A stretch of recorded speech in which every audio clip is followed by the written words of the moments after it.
महामारी के बाद से अब तक दुनिया के ज्यादातर देशों की अर्थव्यवस्था काफी संभल चुकी है, लेकिन चीन दुनिया का एकमात्र ऐसा देश है जो अब भी महामारी का सामना कर रहा है। क्योंकि महामारी के कारण चीन की अर्थव्यवस्था 1970 के दशक के बाद से पहली बार इतनी धीमी पड़ गई है। चीन की विकास दर अब मात्र 4% रह गई है, लेकिन चीन कभी भी इस विकास दर को नहीं मानता है और चीन यह तक नहीं मानता है कि वो आज भी महामारी के संकट का सामना कर रहा है। क्योंकि चीन की कम्युनिस्ट सरकार अपने देश में होने वाली गतिविधियों के बारे में किसी दूसरे देश को पता तक नहीं चलने देती। अब दुनिया में अनेकों देश कई बार फाइनेंशियल क्राइसिस का भी सामना कर चुके हैं, जिसमें दुनिया की सबसे बड़ी अर्थव्यवस्था अमेरिका भी कई बार फाइनेंशियल क्राइसिस से जूझ चुकी है, लेकिन चीन अब तक फाइनेंशियल क्राइसिस से बचा हुआ है। लेकिन क्या वास्तव में चीन में कभी फाइनेंशियल क्राइसिस नहीं हुआ है, या फिर चीनी सरकार फाइनेंशियल क्राइसिस को दबा देती है? और वर्तमान समय में ऐसा लग रहा है कि चीन में बहुत बड़ा फाइनेंशियल क्राइसिस आने वाला है, क्योंकि दुनिया भर को फ्री में लोन बांटने वाला देश चीन आज खुद $8 ट्रिलियन के ऋण संकट में फंसा हुआ है। यह $8 ट्रिलियन ऋण का आंकड़ा भारत, फ्रांस, जापान, इटली और ज्यादातर एशियाई देशों की कुल जीडीपी से भी कई गुना ज्यादा है। और अर्थशास्त्रियों की रिपोर्ट के अनुसार यह ऋण चीन की जीडीपी के लगभग 52% के बराबर है। इतना ही नहीं, कई अर्थशास्त्री ये भी अंदाजा लगा रहे हैं कि इस ऋण का आंकड़ा $25 ट्रिलियन भी हो सकता है। अब चीन के द्वारा यह ऋण किसी दूसरे देश को नहीं दिया गया। असल में इस ऋण के कारण चीन की अर्थव्यवस्था आने वाले समय में बहुत ही बुरे दौर से गुजरने वाली है। तो सबसे बड़ा सवाल यह है कि आखिर चीन ने इतना बड़ा ऋण किसे और क्यों दिया है, जिसका आने वाले समय में चीन पर क्या प्रभाव पड़ेगा। तो आज की इस वीडियो में हम इसी के बारे में विस्तार से जानेंगे कि चीन पर यह $8 ट्रिलियन का कर्ज कैसे हो गया, चीन ने यह कर्ज किसको दिया है, और क्या इस कर्ज से चीन में फाइनेंशियल क्राइसिस आ जाएगा। वो सब और इसके अलावा और भी बहुत कुछ जानने को मिलेगा आपको इस वीडियो में, तो वीडियो के आखिर तक मेरे साथ बने रहिए।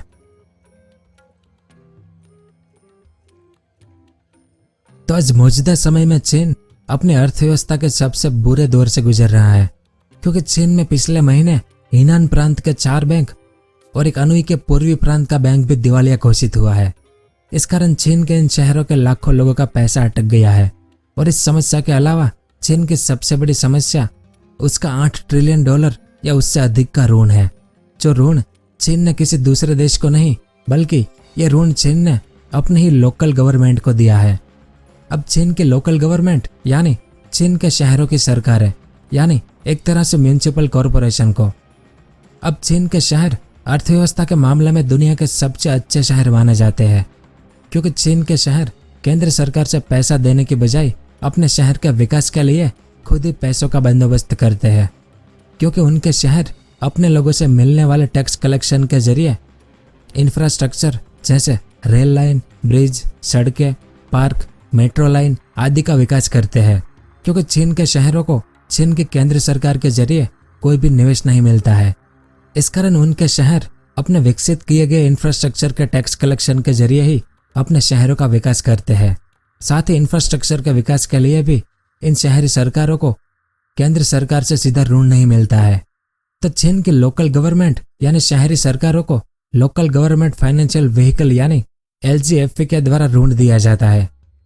साल 1990 से ही चीन में LGFV एक निवेश कंपनी के रूप में मौजूद है, जो रियल एस्टेट विकास और अन्य स्थानीय बुनियादी ढांचा परियोजनाओं के पैसों के लिए बॉन्ड बाजारों में बॉन्ड बेचती है। यानी ये LGFV चीन के लोकल सरकार को 5 से 10 साल तक की अवधि के लिए निश्चित ब्याज पर धन मुहैया कराती है। इतना ही नहीं, इसे छुपा हुआ ऋण भी माना जाता है, क्योंकि इस ऋण को कभी भी चीन के सरकारी कागजातों पर दिखाया नहीं जाता है कि इसकी वास्तविक राशि कितनी है, और न ही इसकी कोई आधिकारिक जानकारी होती है। फिर चीन की शहरी सरकारें अपने लोगों और अपने इंफ्रास्ट्रक्चर प्रोजेक्ट जैसे मेट्रो, रेल, एयरपोर्ट, पार्क आदि से मिलने वाले पैसों से LGFV की किस्तें चुकाती है। इसके अलावा चीन के शहरों की जितनी भी जमीन है उन पर इन शहरी सरकारों का ही अधिकार होता है। यानी ये शहरी सरकार इन जमीनों को बड़े बड़े बिल्डर्स को बेचकर इससे मिलने वाले पैसों से भी LGFV की किस्तों को चुका देती है। तो LGFV की अधिकतर किस्तों को चीन की लोकल सरकार अपने एरिया की जमीन को बेचकर या उन पर निर्माण किए गए बिल्डिंग और फ्लैट को बेचकर भी करती है। और साल 2008 की मंदी के बाद चीन की कम्युनिस्ट सरकार के द्वारा इन लोकल गवर्नमेंट को अपने शहरों में ज़्यादा से ज़्यादा प्रोजेक्ट में निवेश करने की सलाह दी गई है, जिसके बाद से चीन की ये लोकल सरकारों ने अपने एरिया में अधिक से अधिक प्रोजेक्ट बनाने के लिए LGFE से बड़ी मात्रा में ऋण लेना शुरू कर दिया, जिस ऋण का आंकड़ा आज $8 ट्रिलियन के करीब है, जो चीन की कुल GDP का 52% है। और हाल ही में चीन के लोकल सरकारों ने LGFE और चीन की केंद्र सरकार से कह दिया है कि अब हम उस हालत में नहीं है कि हम अपनी सारी किस्तें भर पाएंगे। यानी आसान शब्दों में कहें तो चीन की ये लोकल सरकारों ने $8 ट्रिलियन के ऋण को भरने के लिए अपने हाथ खड़े कर दिए हैं। ऐसे में अगर चीनी केंद्र सरकार और LGFE को यह ऋण वापस नहीं मिला तो चीन में एक बहुत बड़ा फाइनेंशियल क्राइसिस आ जाएगा, क्योंकि लोकल सरकार अगर ये $8 ट्रिलियन का पैसा वापस नहीं लौटाती है तो निवेशक बर्बाद हो जाएंगे। और LGFE भी एक निवेश कंपनी के तौर पर मौजूद है, जिसमें लाखों चीनी लोगों का पैसा लगा हुआ है। तो अगर ये पैसा वापस नहीं आता है तो लाखों लोगों का पैसा डूब जाएगा, जो चीन को एक बहुत बड़े फाइनेंशियल क्राइसिस की तरफ ले जाएगा। लेकिन सवाल यह भी है कि चीन की लोकल सरकारों पर $8 ट्रिलियन का कर्ज कैसे हो गया और अब यह कर्ज क्यों नहीं चुका पा रहे हैं। तो इसके कई अलग अलग कारण हैं।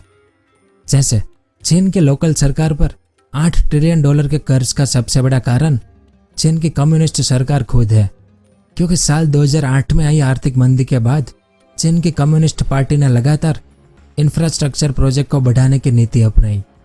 इस कारण हर राज्य के मुख्य शहर ही नहीं बल्कि टायर 2 और टायर 3 शहर भी high speed rail, highway, housing project जैसे बड़े इंफ्रास्ट्रक्चर प्रोजेक्ट में खर्च करने लगे और इसके लिए लोन भी लेते रहे।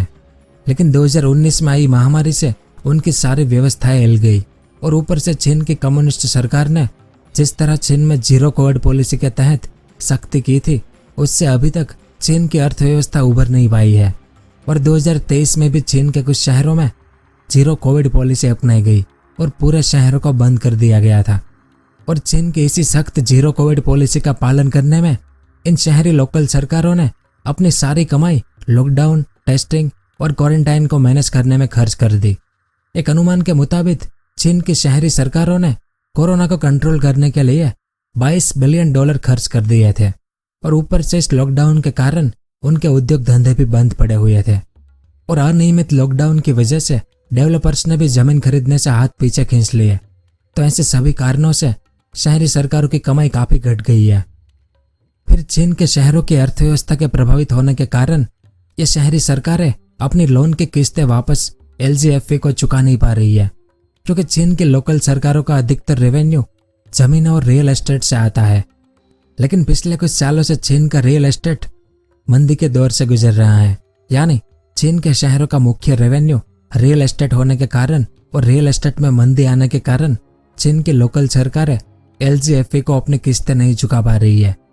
और चीन में आज हालात कुछ ऐसे है कि चीन के अधिकतर शहरों में इंडस्ट्रियल पार्क और विशाल हाउसिंग सोसाइटी बनकर तैयार है, लेकिन ये बिल्कुल खाली पड़ी है।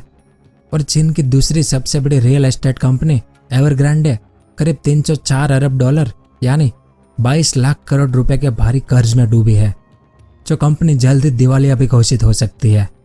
अब वर्तमान समय में इस कंपनी के पास 16 लाख तैयार आवास पड़े हैं, लेकिन उसमें रहने वाला कोई भी नहीं है। तो चीन के रियल एस्टेट में मंदी आने के कारण उनकी लोकल सरकारें बहुत ही बुरे दौर से गुजर रही है और चीन की सरकार से बेल आउट पैकेज की मांग भी कर रही है, ताकि इन पैसों से ये लोकल सरकारें LGFE की किस्तों को भर सके। लेकिन चीन की सरकार किसी भी तरह का बेल आउट पैकेज देने की कोई भी घोषणा नहीं कर रही है। इस कारण अब यही लग रहा है कि चीन में $8 ट्रिलियन का एक कर्ज डिफॉल्ट में चला जाएगा, जिस कारण चीन के लाखों निवेशकों का पैसा डूब जाएगा और चीन के आर्थिक हालात और बुरे हो जाएंगे। और न्यूयॉर्क टाइम्स के मुताबिक चीन के पास अब इतना पैसा नहीं बचा है कि वो अपनी शहरी सरकारों को $8 ट्रिलियन का बेल आउट पैकेज माफ कर सके, क्योंकि शी जिनपिंग के belt and road initiative project के कारण चीन के दूसरे देशों को दिए गए $78 अरब के लोन को माफ करना पड़ेगा। चीन ने यह लोन दूसरे देशों को उनके इंफ्रास्ट्रक्चर जैसे कि रेलवे, पोर्ट्स, सड़कों और एयरपोर्ट्स के निर्माण के लिए दिए थे। लेकिन इन देशों की अर्थव्यवस्था इतनी अच्छी नहीं चल रही है कि वे उन पैसों का इस्तेमाल इंफ्रास्ट्रक्चर में कर सके। इस कारण अभी यही लग रहा है कि चीन के 78 अरब डॉलर का BRI प्रोजेक्ट भी बंद होने वाला है, जिससे चीन के 78 अरब डॉलर भी डूबने वाले हैं। तो ये एक प्रमुख कारण है कि चीन अपनी ही लोकल सरकारों को 8 ट्रिलियन डॉलर के ऋण को कम करने की हिम्मत नहीं कर पा रहा है। तो इन सभी कारणों से अब ये लग रहा है कि चीन को आने वाले कुछ समय में फाइनेंशियल क्राइसिस से भी गुजरना पड़ेगा, क्योंकि इसकी एक झलक अब चीन के शहरों में दिख रही है। LGFA के बोझ के तले दबी सरकारें अपने खर्च को मैनेज करने के लिए अपने नागरिकों की जरूरी सेवाओं में कटौती कर रही है, क्योंकि उनके कई शहरों में ट्रांसपोर्टेशन, हेल्थ कवर और रोजगार गारंटी जैसी सेवाओं के खर्च में कटौती की जा रही है। तो कई शहरों में सरकारी कर्मचारियों की सैलरी में भी काफ़ी कटौती कर दी गई है। वहीं बीजिंग से सटे हेबे प्रांत में तो स्थिति इस कदर खराब हो चुकी है कि शहरी सरकार अपने नागरिकों को घर पर हीटिंग के लिए दी जाने वाले गैस सब्सिडी भी नहीं दे पा रही है। इस कारण पिछली सर्दी के समय में यहाँ के नागरिक ठंड से ठिठुरने को मजबूर हो गए थे। यानी आज ये 8 ट्रिलियन डॉलर का कर्ज चीन के शहरों के लिए मुसीबत बन गया है और ये चीन की कम्युनिस्ट सरकार के गले की फांस बन चुका है, जो आने वाले समय में चीन को एक बहुत बड़ा फाइनेंशियल क्राइसिस में धकेल देगा, जिसके बाद हो सकता है कि मार्केट में मेड इन चाइना वाले प्रोडक्ट कम दिखाई दे। तो यह सब कुछ था इस वीडियो में। उम्मीद है आपको कुछ जानने को मिला होगा। अगर वीडियो पसंद आया हो तो इसे लाइक ज़रूर करें। पूरा वीडियो देखने के लिए आपका बहुत बहुत धन्यवाद। अगर आपको इस तरह के इन्फॉर्मेटिव वीडियो देखना पसंद है तो हमारे इस चैनल को सब्सक्राइब करें और हमारी नई वीडियो सबसे पहले देखने के लिए इस बेल आइकन को भी जरूर दबाएं।